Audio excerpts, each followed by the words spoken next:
Hi friends, ഏത് സമയത്ത് വേണ്ടെങ്കിലും കഴിക്കാൻ പറ്റിയ ഹെൽത്തിയായ റാഗി കൊഴുക്കട്ട ഉണ്ടാക്കാം ഇന്ന്. ഇതിനു വേണ്ടി ചൂടായ പാത്രത്തിലേക്ക് 1 കപ്പ് റാഗിപ്പൊടി ഇട്ട് ഇത് മൂപ്പിച്ചെടുക്കണം. ഫ്ലെയിം മീഡിയത്തിലായിരിക്കണം, അല്ലെങ്കിൽ ഇത് കരിഞ്ഞു പോകും.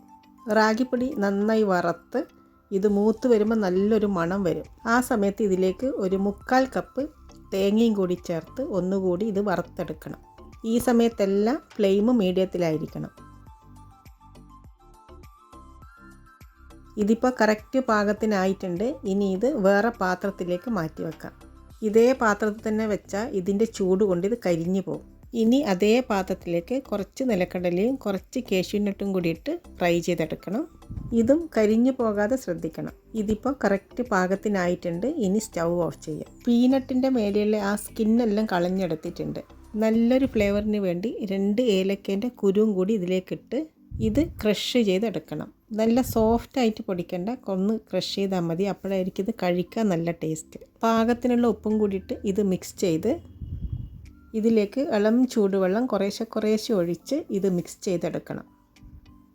ഇത് മധുരം ഇല്ലാത്ത ഉണ്ടാക്കുന്നതാണ്. മധുരം ഇല്ലെങ്കിലും ഇത് നല്ല ടേസ്റ്റ് ആയിരിക്കും കഴിക്കാൻ വേണ്ടി. തേങ്ങ, പീനട്ട്, കാഷ്യൂനട്ട് ചേർത്തതുകൊണ്ട് അതിലുള്ള ഇളം മധുരം ഉണ്ടാവും. ആ മധുരം തന്നെ മതി.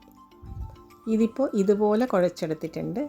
കയ്യിൽ വെച്ച് ഉരുട്ടിയെടുക്കാൻ പാകത്തിൽ വേണം ഇത് കുഴച്ചെടുക്കാൻ. കയ്യിൽ കുറച്ച് വെള്ളം തൊട്ട് ഇതിനി ഉരുട്ടിയെടുക്കാം.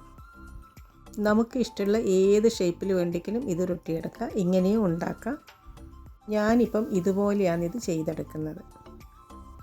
ഇത് കാണാനും നല്ല ഭംഗിയായിരിക്കും, പെട്ടെന്ന് വേവുകയും ചെയ്യും. എല്ലാം ഇതുപോലെ ഉരുട്ടിയെടുത്തിട്ടുണ്ട്. ഇനി ഇത് ആവിയിൽ വെച്ച് വേവിച്ചെടുക്കണം.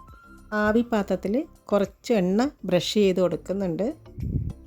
ഇനി ഇതെല്ലാം ഇതിലേക്ക് വെച്ച് വേവിച്ചെടുക്കാം. ഇത് 10 മിനിറ്റ് ആകുമ്പോഴത്തേക്കും വെന്ത് വരും.